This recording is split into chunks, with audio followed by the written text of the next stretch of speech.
જેમની પાસે હું એમફિલના વર્ગો ભર્યા છે, મેં એવા કુમારપાળભાઈ મારા ગુરુ અને ખૂબ આદરણીય રઘુવીરભાઈની ઉપસ્થિતિ પ્રોત્સાહન આપે છે. ને આપ સૌ શરૂઆત કરીએ આપણે રાજેન્દ્ર શાહની એક પંક્તિથી. શબ્દ ઉપન્યો તેવો સમય જો કે અસીમિત જગે પડી રહે અનંત પ્રતિધ્વનિ. માટી મહી તૃણવત બની રહેતા બીજ કેરી તરુવર તણા પરણે કેવી રમે સતેષણા. એક બીજ નાનું પડ્યું હોય છે ને, એ જ્યારે વડ થાય છે તો પુસ્તકો મને લાગે છે કે આવું કામ કરે છે. ઘણીવાર લેખકને ખબર પણ નહીં હોય કે કેટલાને અસર કરે છે. હું પણ મારી વાચન યાત્રામાંથી પસાર થઉં તો કબીર પાછા યાદ આવે આપણને. પોથી પડપડ જગમુવા, પણ એને સહેજ એમની માફી માગીને કહું તો પોથી પડપડ મેં જીયા પંડિત ભયાન તોય ઢાઈ અક્ષર પ્રેમ કા કહા સે લાયે કોઈ. બેયમાં મુશ્કેલી છે સાલી. તો આ એક તરફ એટલા બધા પુસ્તકોમાંથી આપણે પસાર થયા હોઈએ. હું યાદ કરું કે મને પુસ્તક કે ચોપડીમાં ક્યારે રસ પડ્યો. ભણવામાં તો નહોતો પડતો, એ પાક્કી ખબર છે, કારણ કે પિતાજી જ શિક્ષક હતા અને રોજ એમની દલીલ એ હતી કે 40 છોકરામાં તારો નંબર 39મો આવે છે પરીક્ષામાં. મને બરાબર યાદ છે કે 39 નંબર. અને પુસ્તકો નહીં પણ લાઇબ્રેરી બહુ ગમે. સરજે લાઇબ્રેરી અને દેવચંદ્રજી લાઇબ્રેરી, લીંબડીની 2. અમે દોડીને જ જઈએ કે ક્યારે નિરંજન, બાલવાડી, સંદેશ, આ બાલ સંદેશ બધું બદલાશે. ગામમાં દુકાન હતી છગન નિર્મળની, પણ પૈસા નહોતા એટલે પેલી રાહ જોવાની. આમ છગન નિર્મળને ત્યાં નિરંજન આવી ગયું હોય, પણ લાઇબ્રેરીમાં આવે વાર લાગે થોડી. જેમ અત્યારે પણ લાઇબ્રેરીના પુસ્તકો એ જ રીતે રાહ જોઈએ, ભૂખાળવી નજરે. અને કોઈક પ્રકાશ વેગળને ખ્યાલ આવી જાય કે આ નજરમાં ભૂખ છે તો એમ કે ભરતભાઈ જરૂર છે, તરત જ બધું વિધિ વિધાન કરી દે, સિક્કા લાગી જાય, ફ્લેપ પેલી પાછળની પાવતી ક્યારે લઈ ગયા. મેં કીધું સાહેબ લઈ જાઓ. આમણે કહ્યું ને વાચક ક્યારે મળે કોને ખબર, તમે જો જોઈએ જ છે તો લઈ જાઓ. એટલે મેં મારું પહેલું પુસ્તક જ લાઇબ્રેરીને અર્પણ કર્યું છે. જયંત ગાડિતનું કથા સાહિત્ય બહાર પડ્યું ને તો મેં કીધું કોને અર્પણ કરું, તો પ્રકાશ વેગળને. ગ્રંથાલય ધારાના કારણ કે એ વાચકોને બહુ જોતા, ચોપડી કેવી રીતે અડો છો, ખોલો છો, સૂંઘો છો, વાંચો છો, એ સતત નિરીક્ષણ કરે થોડું થોડું, સૂચિ બનાવતા. અને પુસ્તકના માણસો એ ઓળખી પાડતા. એટલે આ તો જ્યારે બાળપણમાં સરજે લાઇબ્રેરીમાં હું ગયો અને આવી રીતે પરિચય થયો. અને પછી ઘરમાં અકસ્માતે બ્રાહ્મણ ઘરમાં જન્મ, તો ઘરમાં ચોપડીઓ તો હોય જ, જેમ ખેડૂતના ઘરમાં ખેતીના સાધનો. તો ઘરમાં કબીર હોય, ઘરમાં સાને ગુરુજીનું આસ્તિક, બાપુજી ખાખી પૂઠું ચડાવે, એના ઉપર સફેદ કાપલી, એના ઉપર લાલ અક્ષર જાડા પોઈન્ટ, છલા મહેતા, છગનલાલ લાલજી મહેતા, ઝાલાવાડનો ઇતિહાસના લેખક, એ પાછા ચોપડી એટલી સરસ સાચવે અને એમાં લખ્યું હોય આસ્તિક સાને ગુરુજી. એ મેં ત્યારે વાંચેલી. એટલે કુરુક્ષેત્ર વાંચીને તો બે ભટકાય મારા મનમાં કે આ તો દર્શક સાને ગુરુજીમાંથી જ લાવ્યા છે. અને સાને ગુરુજી એમના પ્રિય લેખક, અને સાને ગુરુજીની પોતાની પ્રિય રચના આસ્તિક. આસ્તિક મુનિ કઈ રીતે વત્સલા અને નાગાનંદને પ્રેમ કરાવે છે, ને આર્ય અને નાગ પ્રજા, તો અહીંયા પણ મને દેખાયું. તો જો એ લેખક મેં તો 11માં વાંચેલા. છેક 11માં જયંત પરમારનો અનુવાદ વાંચેલો. પણ આ રીતે 3જા 4થામાં પેલા નિરંજન બાલ સંદેશને આવું વાંચતા હતા. અને પપ્પા મિમિક્રી આર્ટિસ્ટ, ખાનગી નોકરીઓ શિક્ષકની, તો કરમસિંહ મકવાણા લઈ ગયા ધજાળા. અને 5, 6, 7 ત્યાં ભણવાનું થયું. તો એ ભાષા 1, ભાષા 2, આપણને એમ થાય કે આ કેવી શાળા છે, વ્યાકરણ જુદું, સાહિત્ય જુદું, ભણવાનું મજા પડે. લાઇબ્રેરી વાર્તા કે તો એક ઉઘાડ મળ્યો આપણને, આપણા વ્યક્તિત્વને, કે એમને રોજ જોવાના, એમના ઘેર જ ખાઈ લેવાનું. એમ જાણે કે આજે વરસાદ આવે તો તું ઘેર ના જઈશ, વચ્ચે વાંકણું મોટું છે તો તું અહીં રહી જાય, એટલે શાંતાબેન ખીચડી બનાવી દે, આપણે ત્યાં જ સૂઈ જવાનું. નહીતર ધારાસભ્ય હોય. એટલે કેવા રાજનેતા હતા, કેવા શિક્ષકો હતા. અને એ 5, 6, 7 ત્યાં પસાર કર્યા. ત્યાં પાછા ગાંધી મેળાઓમાં પપ્પા જાય એટલે પાછા એમને લઈ ગયા શામળાજી. નરસિંહભાઈ ભાવસારને ગમી ગયા મોટાભાઈને કે તમે શામળાજી આવો આદિવાસી વિસ્તારમાં. તો લીંબડીથી અમે બધા ત્યાં ગયા 8મા ધોરણમાં. પણ પેલા લીંબડીમાં ચોપડી નહીં અને બધું બ્રાહ્મણ બોર્ડિંગ અમને ફ્રી પુસ્તકો આપે, પાઠ્યપુસ્તક. તો એ પુસ્તકો પહેલા વાંચી લેવા માટે હું એમાં નોકરી કરવા જતો રહું વગર પૈસાની, કે હું બધું વ્યવસ્થા રાખીશ, આપણી રૂમ સાફ રાખીશ, એટલે આપણને પહેલો સેટ વાંચવા મળી જાય, એટલે બધું જ આવડે. એટલે 8મા ધોરણમાં હું જ્યારે મને બરાબર યાદ છે કે ભણવા ગયો ને પદાર્થના ગુણધર્મો ને આન તેને એવું બધું પૂછે સાહેબ, તો બોલવા માંડીએ ટપાવપણું તીપાવપણું. તો કે તું નપાસ થયો છું? મેં કીધું ના. તો કે ક્લાસ ભરે છે? મેં કીધું એટલે શું? મને ક્લાસ પણ નહીં ખબર. પછી કે તારી પાસે ગાઈડ છે? તો એ પણ નહીં ખબર, કારણ કે લોકશાળાઓમાં તો ગાઈડ બાઈડ ના હોય, નવનીત તો ત્યાં પહોંચેલું જ નહીં, ભણવાનું જાત. એટલે કે તો તને આવડે છે કઈ રીતે? મેં કીધું બધું વેકેશનમાં વાંચ્યું છે. એટલે આ પ્રકારની ધીમે ધીમે ડેવલપ થતો જતો હશે રસ, હું જોઉં છું. અને એમાં 10મા ધોરણમાં એમ કે આ વિસ્તારમાં કોપીઓ બહુ થાય છે, એટલે તમારા બાળકને તમે લીંબડી મૂકી દો. એટલે મને લીંબડી મૂક્યો પાછો દાદીમા પાસે, અને એ જ મારી મા બની રહી. વિષ્ણુકુમાર મહેતા નવલકથાકાર ગુજરાતી ભણાવે, અને જવાબમાં મેં દિલાવરસિંહ જાડેજાને ટાંક્યા. એટલે એમણે બોલાવ્યો, ભરત આ દિલાવરસિંહ જાડેજાને ક્યાંથી તું લઈ આવ્યો?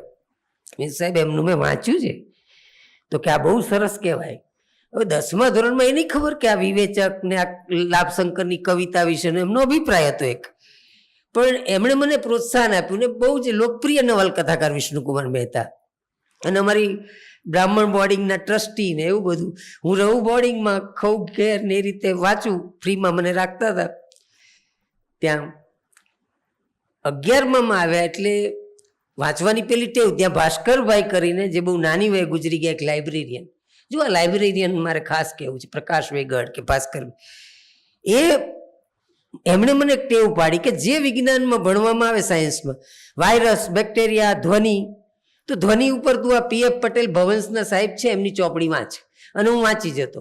પેલો 10 પાનાનો પાઠ, 250 પાનાની ચોપડી, વાયરસ, બેક્ટેરિયા. એટલે આપણે બાયોલોજીનું પેપર જોયું એટલે સાહેબ કે ભાઈ 5 ફાયદા ને 10 ગેરફાયદા, અને તે તો 25 લખ્યા છે. આ તો બાયોલોજીની ચોપડીમાં નથી. ભાઈ સાહેબ લાઇબ્રેરીમાં એક ચોપડી છે, એમાં છે આ બધું. તો આ રીતે મને બરાબર યાદ છે કે શિક્ષકોને આશ્ચર્ય થતું કે આ વધારાનું કેટલું સરસ વાંચે છે ને. એમ ખરેખર જ મને રસ પડતો કે ડિટેલમાં બધું વાંચવું. એટલે કોઈ દિવસ કોલેજમાં કે ક્યારેય નોટ્સ બનાવી જ નથી. છેલ્લા દિવસ સુધી જે મન પડે વાંચ્યા કરવાનું સરસ સરસ. પરિણામે 11માં 16 સરસ ચાલતું હતું, અને 10માં 70.4 સાયન્સમાં ટકા આવેલા. પણ એક બોમ્બ વિસ્ફોટ થયો 11મા ધોરણમાં, ને મારા મધરનું અવસાન થઈ ગયું. અને એ અવસાને અમને હલબલાવી નાખેલા. એ વખતે હવે શું કરવું, એમ ક્યાં જવું, 12થનું ભણવાનું ને. એટલે તો પણ આ સેન્ટરમાં 4થો નંબર લીંબડીમાં, અને સારા ટકા આવ્યા. LDમાં એડમિશન મળી ગયું અહીંયા એન્જિનિયરિંગમાં. પણ ફીના પૈસા જ નહીં, અને કોઈ ના આપે. એ કે ભાઈ તું સત્યનારાયણની કથા કરવા આવ, તને આવડે છે, તને મહિમના આવડે છે, તને રુદ્રી આવડે છે. પણ મેં કીધું કે મારી જનોઈ પણ પડી ગઈ છે, મને માં મરી ગઈ પછી બધું ખરી પડ્યું છે, હવે શું કરવું? કથા તો નથી જ કરવી, મનમાં નક્કી હતું. એટલે અહીં દુધેશ્વરમાં એક પટેલે મને નોકરી આપી 5 રૂપિયાની, ત્રિલોચન એન્જિનિયરિંગ કંપની. એટલે હું ત્યાં જઉં, ચાંદલોડિયા કાકાને ત્યાં રહું, અને બસમાં સવારે બધા કોલેજ જતા હોય. હું 12મું પાસ, 10માં 70%, 12માં એન્જિનિયરિંગમાં પ્રવેશ મળે એટલે 63% સાયન્સના, અને બધા પતંગિયા જેવા છોકરા જતા હોય ને હું મજૂરીએ જઉં. પણ આપણે તો સમાધાન કરવાનું. એટલે મેં કહું કે તમારે ત્યાં લાઇબ્રેરી છે ને, મને ચોપડીઓ લાવી આપજો. અને બધા છોકરાઓ મને લાવી આપે. એમાં એક દિવસ વસંતનું એ વન, શિવકુમાર જોશીની નોવેલ, અને મારું મગજ ફરી ગયું કે નવલકથા આવી પણ હોય એમ. એક છોકરી ઉપર સગા કાકા દ્વારા આશ્રિતા છે, એના ઉપર સતત રેપ થયો છે, અને જ્યારે પરણે છે ત્યારે જે શરીરનો રોમાંચ ગુમાવી દે એની એક અદ્ભુત નાનકડી કથા હતી. પણ બહુ મને યાદ છે કે અસર કરી ગઈ. ને છાપું વાંચું ત્યાં બેઠો બેઠો, છાપું મારે વાંચવા મળે ત્યાં, બીજું તો હોય નહીં, કારણ કે પેલા બોલ બેરિંગની કંપની હતી. એ છાપામાં વાંચ્યું કે refrigeration air condition section Abad dairy 12મું પાસ એપ્રેન્ટિસ જોઈએ છે, 230 પગાર. આ તો 150 જ હતો 1982. એટલે આપણે પહોંચી ગયા આબાદ ડેરી. તો 3 છોકરા આવેલા, 2 નપાસ થયા હોય સાયન્સમાં એવા. એટલે પેલા પટેલ સાહેબ હતા લેબર ઓફિસર, એમણે મને કહ્યું કે તમે જૂઠું બોલો છો, તમે ભણતા જ હોય ને આટલા સારા ટકા છે. મેં સાહેબ નથી ભણતો, આ ત્રિલોચન એન્જિનિયરિંગનો મારો નંબર લો સાહેબ. તમે ભણતા નથી? મેં કીધું ના સાહેબ, મને કોઈ ફી નથી ભરી. એટલે એમણે તો તરત રાખી લીધું, કારણ કે આટલા સારા ટકા. પણ સદભાગ્ય એવા કે ત્યાં પણ મારે 9 મહિના જ રહેવું પણ ત્યાં સામે છે ને એક લાઇબ્રેરી હતી, કાટોડિયા ગાર્ડન. હવે આ કાટોડિયા ગાર્ડન લાઇબ્રેરી આબાદ ડેરીની સામે આજે નથી સાહેબ. આમણે કહ્યું ને નહેરુ વખતે હતું એ બધું. બાલભવનો, દરેક વાડજમાં જાઓ તો લાઇબ્રેરી, બધી જગ્યાએ બાલભવનો હતા. ખરેખર બાલભવનો વધવા જોઈએ. લાઇબ્રેરી વધે ને તો ઝઘડા ઘટશે, પણ એ લાઇબ્રેરીઓ ઘટતી જાય છે. આખા યુપીમાં 600 લાઇબ્રેરી છે, અને કેરાલાનું એક પણ ગામ જાય ગવર્મેન્ટ લાઇબ્રેરી વિનાનું નથી, સિંગલ વિલેજ. આ કારણ છે. એટલે ગ્રંથાલય ધારો હોવો જોઈએ. અહીંયા વાંચે ગુજરાત થયું ત્યારે મેં કહ્યું હતું કે કઈ આ બોર્ડ ચિતરાવવાની જરૂર નથી એસટીની પાછળ. એક વહેલી સવારે ઠરાવ કરો ને, 18,000 ગામડામાં અમે 18,000 લાઇબ્રેરીઓ ખોલી રહ્યા છીએ. 18,000 લાઇબ્રેરી અને 18,000 લાઇબ્રેરીના પટાવાળા. ગુજરાત આપોઆપ વાંચશે, જો ગુજરાતને વાંચવા દેવું હોય તો. સયાજી રાવે વંચાવેલું મોતીભાઈ અમીનની મદદથી. તો આ જે 11-12માં આ જે પ્રસંગ બની ગયો મારે, અને પરિણામે એ આબાદ ડેરીના કાટોડિયા ગાર્ડનમાં વાંચવા જેવું ને એક કોલમ બહુ ગમે રઘુવીરભાઈ, માનવીના મન. આ અજબ ગજબના માણસ છે સુરેશ જોશી. કઈ જ ખબર નહીં સુરેશ જોશી કોણ છે, પણ માનવીના મન તો વાંચવી જ પડે. અને પછી નાના નાના ચર્ચા પત્રો લખવું. આબાદ ડેરીથી આવતા લોકસત્તામાં ઉતરવાનું અને પ્રકાશભાઈને આપવાનું. મને તો નામ પણ ના આવડે, પણ બેસાડે. એમને તો આશ્ચર્ય થાય કે ક્યાંથી આવો છો? મેં કીધું આબાદ ડેરીમાં નોકરી કરું છું. સરસ સરસ લખ્યું છે, લાવો. પછી બીજે દિવસે આવે એટલે હું એને કાપું ને કાગળ પર લગાવું, ફાઇલ કરું ને એ જો રોમાંચ આપણો બધો હોય. અને પણ એ મને સતત, હા પેલા આબાદ ડેરી વાળા ભાઈ, બેસો બેસો બેસો. એટલે પ્રકાશભાઈ માટેનો આદર ત્યારથી છે કે એ તો નહીતર તંત્રી સંપાદક એટલું મોટી જગ્યા આપણે ક્યાં જવું, પણ બોલાવે જ. એ દરમિયાન પાછું કાટોડિયા ગાર્ડનમાં એક જાહેરાત વાંચી કે ડાયરેક્ટર ઓફ એકાઉન્ટ એન્ડ ટ્રેઝરીમાં ક્લાર્કની જગ્યા બહાર પડી છે, આટલી 35. એટલે આપણે તો અરજી કરી, અને અહીંયા જ આર્જ રોડ ઉપર આવેલું વેચાણવેરા ભવન, એ વખતે 83માં 11/3/83, 706 પગાર. એટલે આપણો તો ઉદ્ધાર થઈ ગયો. અને પહેલી ભૂલ પણ થઈ. એ સાહેબ તો મારા વ્યાખ્યાનો સાંભળવાય આવે છે, પરેશ જોશી, બહુ વિદ્વાન માણસ. પણ એમને ખરાબ લાગેલું. હું હાજર થયો ને એટલે કે મને કે તમને કઈ બ્રાન્ચમાં મૂકીએ?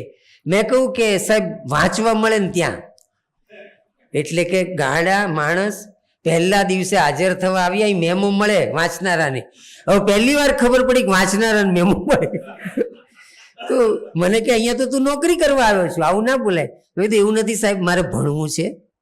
અને તો કે બરાબર છે. એટલે મને રેકર્ડ બ્રાન્ચ આપી કે જ્યાં લગભગ મારે વાંચ્યા કરાય. પણ મેં બ્રાન્ચમાં જઈને આમ બારી ખોલીને તો પાછળ પુસ્તકો જ પુસ્તકો, અને પેલું લવ એટ ફર્સ્ટ સાઇટ. મેં બધાને પૂછ્યું કંઈ શું છે? તો કે ખબર નહીં, કંઈક લાઇબ્રેરી જેવું છે. એટલે હું તો પછી કૂદીને ગયો, કારણ કે એ વખતે તો પેલી નાની હતી પાળ ને આપણે પેલું નહોતી જાળી.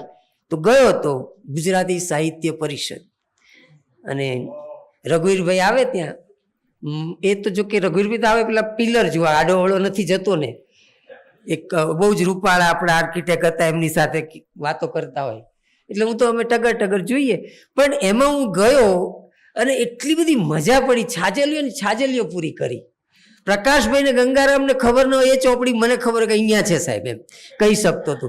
અને એટલી બધી વાર જવું કે એમાં મને ઘણા મહેમાન મળેલા કે તમે ટેબલ પર નહોતા એમ. અને ઘણા લોકોને એમ હતું કે સેલટેક્સમાં તો 2-3 હજાર કર્મચારી, એટલે એ લોકો રિસેસમાં વાંચવા આવે અને મને જુએ ને કોઈ વાર તો મને કાઉન્ટર પર બેસાડીને જાય કોઈ, તો હું બેઠો હોય સિક્કો મારી દઉં ના, તો પેલા લોકો કે તમે લાઇબ્રેરી વાળા ભાઈ ને, ના હું સેલટેક્સમાં જ છું એ વખતે ત્યાં. એટલે સેલટેક્સ અને લાઇબ્રેરી આ મારા માટે એક બરાબર સમય, આપણે જ્યારે એકલતા અનુભવતા હોઈએ, માં ચાલી ગઈ હોય, શિક્ષણ છીનવાઈ ગયું હોય, એ વખતે બરાબર સમય જ મને એક આખો સાગર મળી ગયો. અને એવો રોડ મળી ગયો કે એમજેમાં જવું તો હિન્દી મળે, અહીં હિન્દી નહીં. અને હિન્દી વાંચવાનો શોખ, ભીષ્મ સાહાની ના બધું એ વખતે વંચાયું. હિન્દીનું એટલી બધી સારી લાઇબ્રેરી બંને વિદ્યાપીઠ અને એમજે. તો આમ મારું એક ઘડતર થતું ગયું. અને શિક્ષકો પછી મારે શું થયું કે 12 સાયન્સ એટલે મને તો થયું આપણે તો બીએસસી જ થવાય. એટલે હું બધે ખોળું કોલેજ, બધી કોલેજ બપોરની. હવે મને કોઈ કહ્યું કે તમે મણિનગર સાયન્સ કોલેજ સવારની છે ત્યાં જાઓ. ત્યાં ગયો એટલે પેલા ભાઈ કે શું કરો છો? મેં કીધું નોકરી. તો કે ના, આપણે 10-11 વાગે તો પ્રેક્ટિકલ શરૂ થાય, તમને એડમિશન ન મળે. સારું ચાલો, એટલે કોમર્સમાં લઈએ.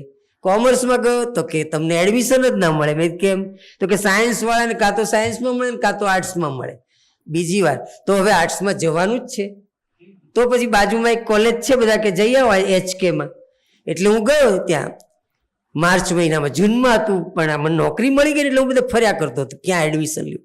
એટલે એકદમ જ ગયો કે આ તમે આવજો જૂનમાં. અને પછી F5માં મેં એડમિશન લીધું.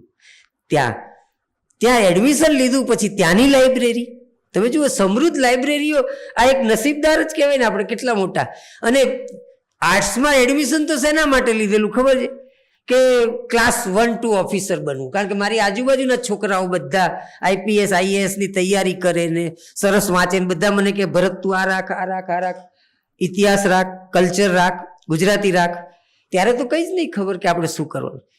પણ પછી વાંચવામાં મગજ જ એવું થયું કે સરકારી નોકરી નથી જ કરવી ને શિક્ષક જ બનવું છે. કારણ કે blessed is he who find his job. આપણે તો સુખિયા માણસ કહેવાય કે ભણાવવા મળે તો. અને હરિકૃષ્ણભાઈએ મને કહ્યું કોઈ દાડો આ બાજુ આવીશ નહીં, કે અરજી ના કરતો ક્લાસ 1-2માં. કિરીટભાઈ મળે, આ બધા જ. કારણ કે હરીશમંગલમ, મોહન પરમાર, આ બધા નોકરિયાતો અમે બધા. એટલે પેલી ટ્રેનિંગોમાં ભેગા થયેલા. ત્યારે તો બધા નાના. તો એ વખતે મને યાદ છે કે હું જેવો દાખલ થયો ને અમને વિવેચન યશવંતભાઈ ભણાવે, જુઓ ત્યાંથી જ એક વ્યાપકતાની રસ પડ્યો કે આપણે સાહિત્ય જ માત્ર નહીં, બધું વાંચવાનું. ઇતિહાસ, સંસ્કૃતિ, અર્થશાસ્ત્ર, રાજ્યશાસ્ત્ર, એક મનમાં તાલીમ. અને બીજું કે પેલો જીવ જ એવો ઉત્પાત્યો કે ગામમાં શું ચાલે છે તો ત્યાં જઈએ. હેરલ્ડ લાસ્કી ઇન્સ્ટિટ્યૂટ તો આપણા માવણકર સાહેબને નિયમિત એનો સભ્ય થઈ ગયો. એટલે રોજ સાંજે એમનું વ્યાખ્યાન સાંભળવાનું. એમ રાજનીતિમાં રસ પડ્યો. રોજ જે એમનું લેક્ચર જે ગુજરાત મિત્રમાં આવે બીજે દિવસે તો, પણ એ અમને તો ત્યાં રૂબરૂ સાંભળવા મળે અને કોફી પીવા મળે. અને ફી બહુ ઓછી હતી. એટલે અમે તો સાંજે નોકરી છોડીને હું ત્યાં જતો રહું. અને ત્યાં બધા લાઇક માઇન્ડેડ છોકરાઓ બધા સભ્ય બનેલા આવે. એક દિવસ ગુજરીમાંથી એમની ચોપડી લઈ આવ્યો. મેં કીધું સાહેબ તમારી સહી વાળી ચોપડી મળી છે. એટલે એમનું મોઢું પડી ગયું. મને કે કોકે ભેટ આપેલી વેચી દીધી લાગે છે. મને તો ખબર નહીં, પણ મેં તો પેલા બાળ સહજ એમ કિશોર સહજ કહેલું. પછી એકવાર મેં વાંચ્યું ત્યારે ખબર પડી કે આવું થતું હોય. સુરેશભાઈનું એક સ્મરણ વાંચતો હતો. સુરેશભાઈ કે એકવાર પસ્તીમાંથી મને મારી જ ચોપડી મળી અને સહી કરેલી કે ફલાણાને આપેલી એમ. એટલે એમણે પેલા પસ્તીવાળાને કહ્યું કે આ ભાઈ આનું શું આ કાવ્ય સંગ્રહ? એટલે પેલો કે 1 રૂપિયો. એટલે પણ કે આમાં તો કવિની સહી છે. તો કે 8 આપજો ચાલો. એને એમ કે કંઈક ભૂલ થઈ છે. એટલે સુરેશભાઈનો આ દાખલો વાંચ્યો ત્યારે મને માવણકર સાહેબનો ચહેરો ફરી પાછો યાદ આવ્યો. પણ માવણકર સાહેબ સાહિત્યની પણ એટલી વાતો કરે. એમનું મેગેઝિન, એના જૂના અંકો વાંચવા આપે. અને આમ એટલે ઘડતર અમારું જે થયું ને એક જુદા પ્રકારનું કે પોલિટિકલ સાયન્સ. આજે પણ મને ગ્લોબલાઇઝેશનનું પુસ્તક ગમે. મારા ઘરમાં છે ઘણા બધા. એટલે મને ટેવ જ એવી પડી ગઈ. અને એમ કરતાં બધા જ ઓળખીતા પોલીસ તો 2 દંડા વધારે જ મારે, જે પહેલા આ બધે નોકરી મેમો મળતો તેમ. એટલે થયું શું કે BAમાં ગોલ્ડ મેડલ મળ્યો 86માં અને 72%. એટલે બધા ખુશ. શિક્ષકો મારા રમેશ ભટ્ટ ને પ્રફુલ્લભાઈ ને બધા જ. કારણ કે ભણતા બધે પાછું જતો એટલે એ શિક્ષકો ખુશ. જેમનું કોઈ ગુજરાતી લખવાનું MG પારેખ સાહેબ લખતા હોય તો મને બોલાવે કે તું આવજે, કે હું એક નગીનદાસના પુસ્તકની મૈત્રી દેવીની પ્રસ્તાવના લખું છું, તો મને મદદ કર. તો એ રીતે અનેક એવા મોટા માણસો સાથે બેસવાનું થયું ને કે આપણી દિશાઓ ઉઘડતી ગઈ. DN પાઠક સાહેબ. તો આ રીતે BA થયો, એ તો ચાલુ નોકરીએ થયા, પણ હવે MA નું શું કરવું? એટલે મેં નક્કી, અને HKમાં તો MA એન્ટાયર નહીં અને એન્ટાયર કરવું હતું. તો એન્ટાયર મેં તો ભાષા ભવનમાં જઈને ફોર્મ ભર્યું. તો મને કે તમે નોકરી કરો છો, તમને એડમિશન ન મળે. મેં કીધું સાહેબ મને ગોલ્ડ મેડલ મળ્યો છે. તોય ના મળે. ધીરુભાઈ ઓળખે કે હું તમને જોઉં જ, તમે તો સેલ ટેક્સના કર્મચારી છો. એટલા બધા આદરણીય મારા, પણ બરાબર ટોપીવાલા સાહેબે કહ્યું કે આપી દો ને. ના ના ના અપાય, ટોપીવાલા એડમિશન ના અપાય, આ ખોટું કહેવાય. પણ હવે શું કરવાનું?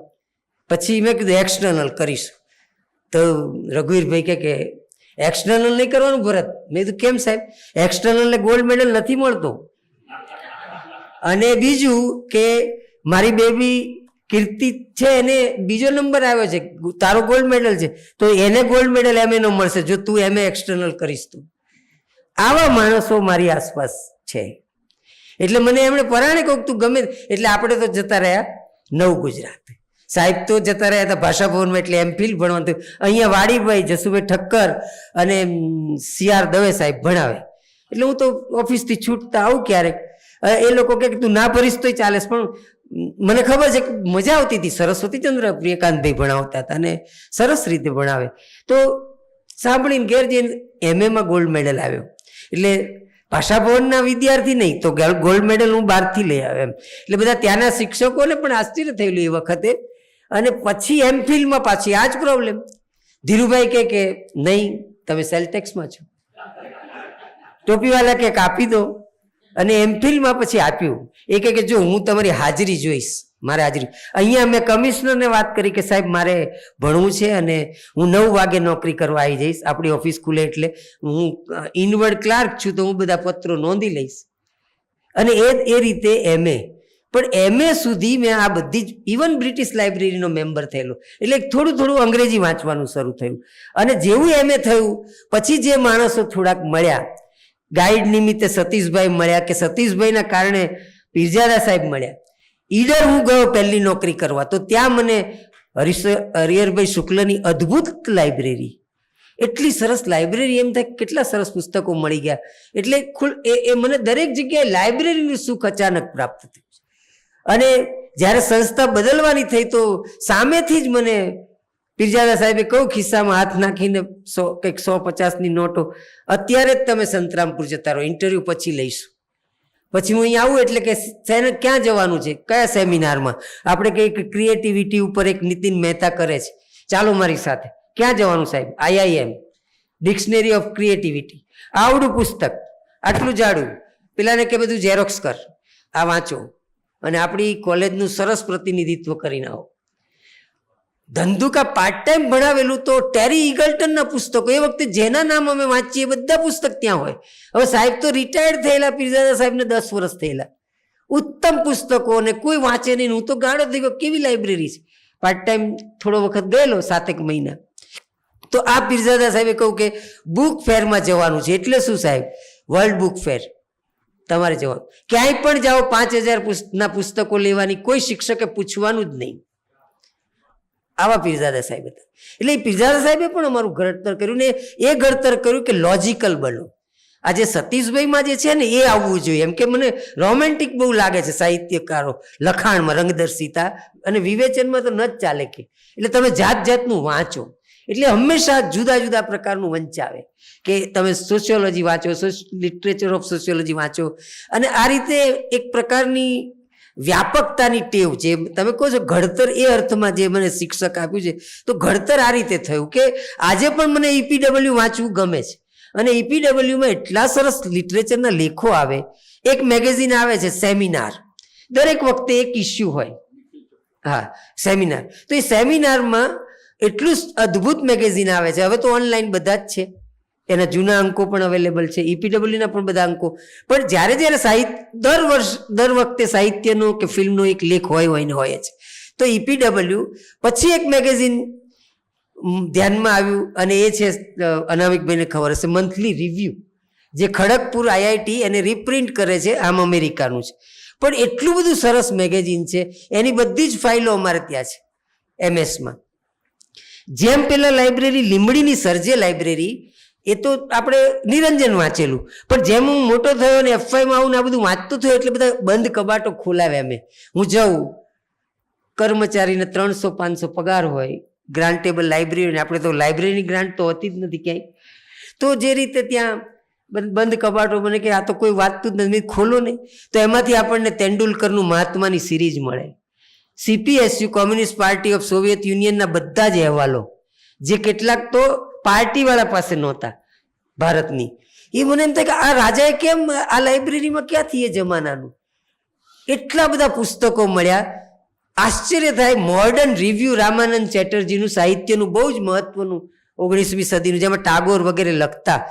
ગોવર્ધન રામ ગુજરી ગયા, એ શ્રદ્ધાંજલિ એમાં જે દિવસે આવી એ દિવસે ગોરાનું પહેલું પ્રકરણ છપાયેલું, એ શ્રદ્ધાંજલિની ઉપર જ. તો એ રામાનંદ ચેટર્જીના મોડર્ન રિવ્યુના બધા જ અંકો લીંબડીની લાઇબ્રેરીમાં. જે લાઇબ્રેરી ભૂકંપમાં નીચેની શાક માર્કેટ ઉપર પડી ગઈ અને આજે ત્યાં કોરું આકાશ છે. આપણે બીજી લાઇબ્રેરી વિકાસશીલ ગુજરાતમાં બનાવી નથી શક્યા. લાઇબ્રેરી ક્યાં છે આપણી પાસે? ગ્રંથાલય ધારો પસાર કરવા માટે પ્રકાશ વગેરે એક ધારાસભ્યને કોંગ્રેસ વખતે પત્ર લખેલો, અને એ વખતે હસમુખભાઈ પટેલ શિક્ષણ મંત્રી, એમણે કહ્યું કે તમારો પગાર ઘટાડવો છે, આ લખ કરો છો.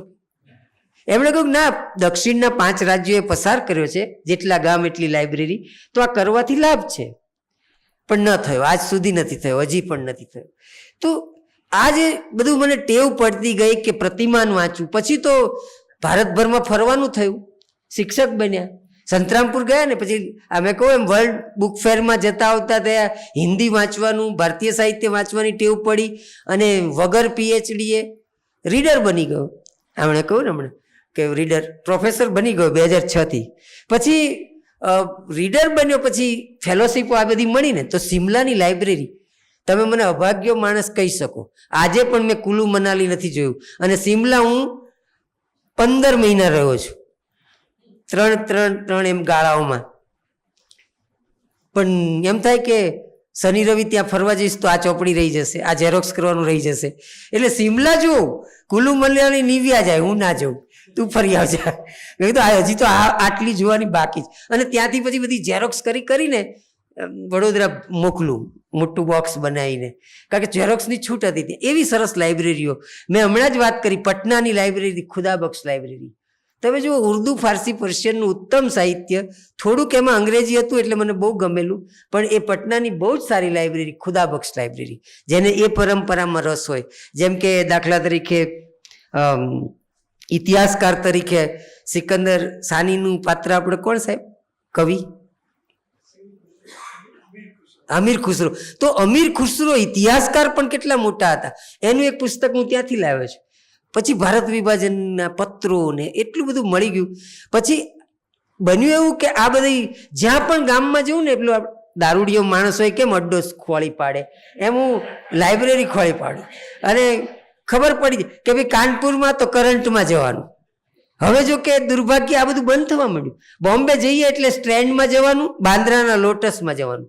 લોટસ મને નીતિન મહેતાએ બતાવેલી, પણ બને એવું સાલું 1000 રૂપિયાથી એક ચોપડી ઓછી ના હોય, એટલે પૈસા એટલા ના હોય, તો પછી 700-800 વાળી એકાદી ખોળી કાઢીએ, પણ જવાનું. અને ત્યાં મોટા મોટા કલાકાર, ગોવિંદ નીલાની એકવાર મળેલા, કે મેનન મળેલા. આપણને આશ્ચર્ય થાય કે આપણે માનીએ છીએ આ બધા બહુ જ વાંચતા હોય છે, ત્યાં બેઠા બેઠા વાંચતા હોય. તો એ રીતે લોટસ, કાનપુરનું કરંટ, દિલ્હી જવાનું એટલે JNUમાં તમે ક્યારેક જજો, ના ગયા હોય તો જવા જેવી જગ્યા છે. પણ ત્યાં જાઓ એટલે ત્યાં એક એના ઢાબાઓ છે, પુસ્તકના જૂના પુસ્તકોના. આપણે કેમ શુક્રવારીમાં હોય, અંસારી માર્ગ ઉપર તો હું કાર લઈને જ જઉં રઘુવીરભાઈ. જે ચોપડી ગમે લેવાની, કારમાં પાછળ નાખતા જવાની, પછી કોથળો તૈયાર કરવાનો. અને દર રવિવારે સસ્તા પુસ્તકો, 1400 રૂપિયાનું, એટલા બધા $નું પુસ્તક હોય. મિથ ઇન વર્લ્ડ સિનેમા કેટલા રૂપિયા ભાઈ? 200 રૂપિયા લઈ લેવાનું. તો હવે એ બંધ થઈ ગયું, કારણ કે શહેરની શોભા ઘટાડે છે. દર રવિવારે એ અંસારી માર્ગ પર બેસતું પુસ્તક બજાર બંધ. અમારી મંગળ બજાર બંધ, આ શુક્રવારી ક્યારે બંધ થાય ખબર નથી, પણ આપણી રવિવારી, આ રવિવારીમાંથી મેં બહુ જ ચોપડીઓ લીધી. એટલે અમે જ્યારે પહેલી નોકરી મને શિક્ષકની અહીં મળી ને પેલું સંતરામપુર ને પછી વિદ્યાપીઠ ને પછી અમે જ્યારે વડોદરા ગયા ત્યારે મને યાદ છે કે અમારા 14 બંડલ હતા સામાનના, એમાં 12 પુસ્તકોના હતા અને 2માં બધો સામાન હતો. એટલે હવે નિવ્યા ગભરાય છે કે આ ચોપડીઓ બધી મૂકવી ક્યાં. અને હવે તો એટલું બધું ઇઝી થઈ ગયું છે દુનિયાભરની ચોપડીઓ ને એના ગ્રુપ્સ ને કે તરત આવી જાય છે અને આપણને ગમે એટલે લલચાઈ જવાય છે. એટલે સીધું આપણે પેમેન્ટ પણ ડિજિટલ થઈ જાય ધડ, એટલે ચોપડીઓ આવતી જાય છે. પણ મજા આવે છે, કેટલી વંચાશે મરીએ ત્યાં સુધી ખબર નથી. પણ ગમે ત્યાં ગામમાં, કાનપુર હોય, દિલ્હી હોય, મેં કહું એમ JNUમાં જવાનું. એક આપણું શ્રીરામ આર્ટ સેન્ટર છે નાટકનું, એની બહાર એક માજી અત્યારે 75 વર્ષના થયા, 2 વાર એમને હટાવ્યા, પાછા બેસી ગયા છે. ઉત્તમ પુસ્તકો લઈને બેસે છે અને એ લોકો આગ્રહ કરે છે કે તમે આમને હટાવ્યા, તમે આંદોલન કરીશું. એ ફૂટપાથ પર જ બેસે છે. તો એ બેનને જ્યારે જઈએ ત્યારે મળવાનું. લખનૌના કાત્યાયની ને વગેરેની પુસ્તકોના ભંડારો એવા સરસ છે. પીપલ્સ બુક હાઉસ આપણા ફોર્ટનું, એ તો રાહ જોઈને બેઠા હોય, આપણે ફોન કરીએ એટલે ક્યારે આવવાનો છે આ તારીખ, અને આપણા રુચિની પુસ્તકો કાઢી રાખે. અહીંયા પણ એવું જ પીપલ્સ બુક હાઉસ હતું.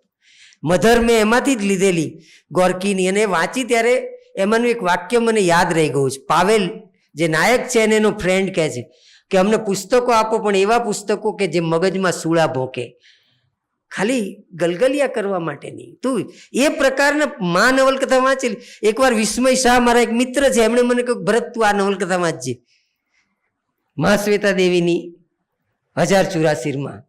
અને હું લગભગ MA પાર્ટ 1માં આવીશ. અને મને યાદ છે કે દિવાળીના દિવસો ને એમણે મને આપીને મેં ભૂલમાં વાંચી નાખી. અને હું કોઈની સાથે હાથ જ ના મિલાવી શકું. આ બધી સિસ્ટમ સડેલી છે, આ બધા માણસો સડેલા છે, આ બધું બુર્જુવા છે. આમ દિવાળી બેસતું વર્ષ એવું બગાડ્યું છે આ ચોપડીએ મારું.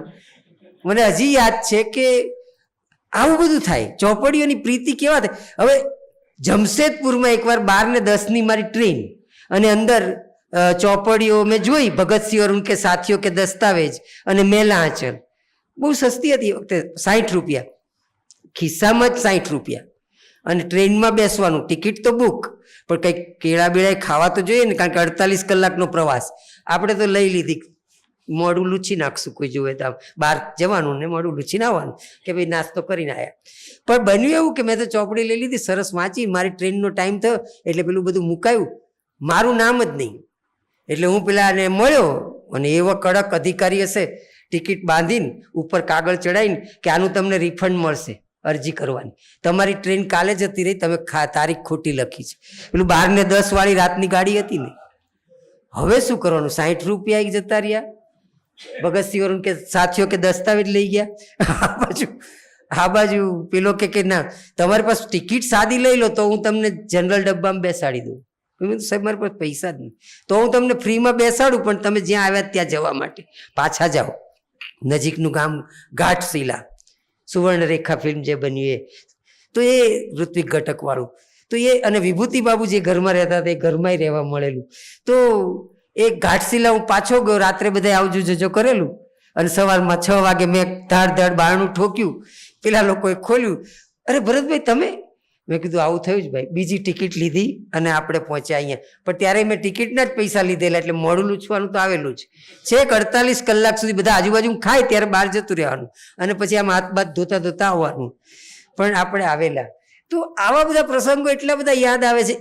એકવાર વાંચું, 3જા ધોરણમાં હું ભણું, 39મો નંબર, તો અમને જનોઈ આપી. હવે જનોઈમાં કેવું કુમાર પ્રભાત, તમને ખબર છે કે એક થાળી મૂકવામાં આવે, એમાં ચપ્પુ, ચોપડી, બોલ, એટલે આ છોકરો કેવો થશે, હશે એવું જ કંઈક સાયકોલોજીકલ.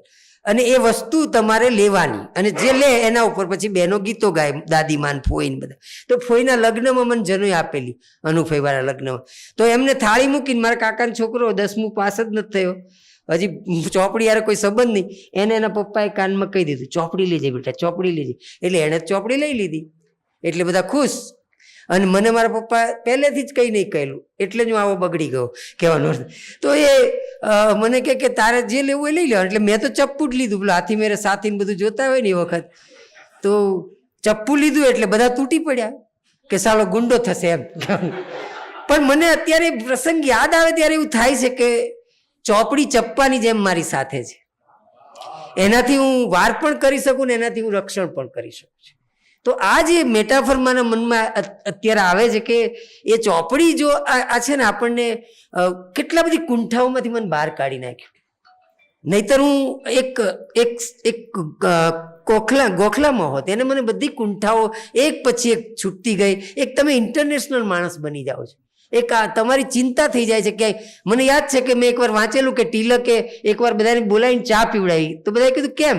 તો કે દુનિયાનો ફલાણો દેશ છે નાનકડો, એ બ્રિટિશમાંથી મુક્ત થયો. તો જુઓ કે એ જે છે તોય એમને આવે કે સ્વરાજ્ય મારો જન્મસિદ્ધ. તો આ જે ભાવના આવે છે અત્યારે કે આપણે બધા વિશે વિચારવાનું, અને એના કારણે એક વ્યાપકતાની ટેવ પડી, મેઘાણીની ટેવ પડી. અહીંયા જે છે દ્વારિકાનાથ રથ, એમણે મને શરદબાબુ વંચાવ્યા, અને શરદબાબુ વાંચ્યા પછી આપણને એમ થાય કે અત્યારના છોકરાઓ શરદબાબુ વાંચતા જ નથી. મને થાય કે હું વારંવાર શિબિરો કરું, માત્ર શરદબાબુની કરું. કેવા મોટા લેખક છે, ભારતીય લેખક. તો આ જે લેખકો છે એમની દુનિયા આપણાથી દૂર જઈ રહી છે. તો એની પાસે આ બધા આ માણસોએ મારી દ્રષ્ટિ ખોલી. દ્વારિકાનાથ રથ હોય કે વિસ્મયભાઈ હોય કે, અને એ બધાએ મને બધાને મળતો કરી દીધો. ઇતિહાસ પરિષદમાં સભ્ય થવાનું, પેલા ટપુભાઈ રાતડિયા છે ને જયંતિ દલાલ, એવી મારી હાલત હતી. એક પણ સભા અમદાવાદની એવી ન હોય કે એમાં આપણે ના જઈએ. બધું જ સાંભળવાનું, જ્યાં જઈએ ત્યાં. આ છે. તો નીરુભાઈ દેસાઈને મળું કે કેમ આવ્યો છું? હું કહું કે સાહેબ મારે 1915 થી 31 ભારતમાં રાષ્ટ્રવાદનો વિકાસ. હવે એ વખતે એક છોકરી પરિચયમાં આવેલી, ન પરણી શક્યા અમે, અને એક એમાં એટલે નિવ્યા પહેલાની વાત છે. તો એ વખતે બન્યું એવું કે એ સજી ધજીને આવે મને કે આપણે ફિલ્મ જોવા જઈએ. મેં કીધું મારે 1915 થી 31 ભારતમાં રાષ્ટ્રવાદનો વિકાસ એનું વાંચવાનું છે. એટલે જો પુસ્તકોનો શોખ આવું પણ કરાય, ખોટું લાગેલું. એ વખતે હું નીરુભાઈને મળતો, વિષ્ણુભાઈ પંડ્યાને મળતો, અને જાણતો કે આ ઇતિહાસ પરિષદમાં 10,000 શબ્દોનો નિબંધ લખવાનો હતો. અને એવી રીતે મને બહુ ટેવ એમ કે બધા સ્પર્ધામાં જય ભીખુનું ઇનામ મળેલું છે, જય ભીખુની ઐતિહાસિક નવલકથાઓ. પછી તો એ લેખ પણ છપાયો મારો. અને મને આશ્ચર્ય થયેલું રઘુવીરભાઈ કે મુનશી અને જય ભીખુ, પણ જય ભીખુમાં મુસ્લિમ પાત્રને તમે જુઓ ને, આપણને ત્યાં કેટલા અદ્ભુત પાત્રો કર્યા છે. એટલે આ મને એકવાર એમ થયું કે આપણે ભારતીય નવલકથામાં મુસ્લિમ પાત્રો, અને ખાસ કરીને એ યુગની નવલકથામાં તો તમે જુદી મૂકવી પડે જય ભીખુની. આ બધું આપણને સૂજે છે, જુદું જુદું વિચારતા. એટલે મને વસુધા દાલમિયાને વાંચવું તો ગમે છે મને. એટલે કહું છું ને કે પોલિટિકલ સાયન્સ, હિસ્ટ્રી, ઇકોનોમિક્સ, આ બધાથી સાહિત્યને કેવી રીતે જોવાય એની તાલીમ મને આ બધા મારા ગુરુઓ પાસેથી મળી. કે સાહિત્ય તરીકે તો જોવાનું જ છે, એ તો જોવું જ જોઈએ પ્રાથમિક રીતે, પણ એને આપણે એક વ્યાપક રીતે જોઈએ. કારણ કે બધાએ આપણને શીખવ્યું છે કે સંસ્કૃતિની મોટી મથામણ છે. એટલે માત્ર તમે લિટરરી સ્ટાન્ડર્ડથી ન જોઈ શકો બધાને. તો એ વાત મને એ સમજાઈ, અને એ વાતને હું એપ્લાય કરી રહ્યો છું. એ મારું ઘડતર છે. અને મને એક જેને કહેવાય કે નાગરિક બનાવવામાં મને કોમવાદ, જાતિવાદ, જ્ઞાતિવાદ આ બધામાંથી મુક્ત હું થઈ ગયો. અને લગ્ન પણ પ્રેમ લગ્ન, એટલે નિવ્યાનું આગમન પણ ચોપડીની જેમ જ એ એફવાયથી જ થયેલું જીવનમાં, FYSYથી. અને અમે બંને પરણ્યા. એ વખતે તો મોટું સાહસ હતું અમારા માટે કે ભાગેડું લગ્ન પણ કરવા પડેલા. પણ એ પણ એક મજા હતી કે આમ, એટલે મેં કહું ને એમ કે પુસ્તક અને આ કબીર, 2.5 અક્ષર પ્રેમ કા. આભાર.